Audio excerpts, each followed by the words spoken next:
So I would just quickly like to ask Kathy.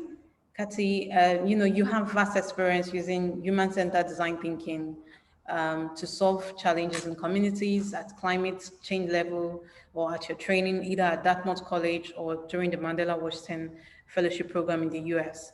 Can you explain why you see it as an effective way to solve problems and why you look to train this technique to more youths in Africa?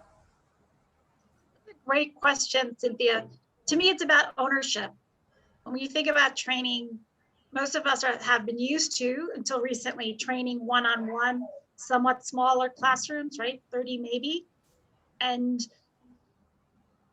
if we're feeding it to somebody, then they expect us to give it to them. What design thinking allows people to do is two things. First of all, really understand the context from the idea of who you're building something for. So it's a fundamental shift. This is not about me, this is about you.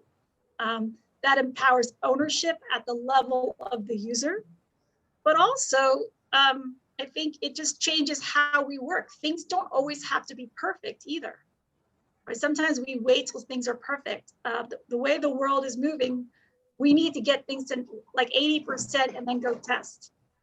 So if we have a process that allows us to challenge an idea, an assumption early on through an early prototype, whether it's a storyboard or it's a mock-up, that gives us really good data as to whether that's a good way to go, as opposed to spending 3 months trying to build something and only to find out it's wrong. And there are plenty of examples in Kenya, in the US, and Japan, where I grew up, where this is the case.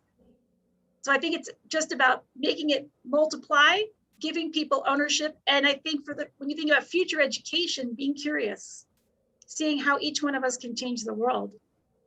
It is allowing you to go into an organization, even as a young graduate, and ask a good question that nobody can challenge, because you're not challenging the person's opinion, you're asking them to explain more. And that really makes it more collaborative, allows for a lot more diversity, and ensures we're solving the right challenges.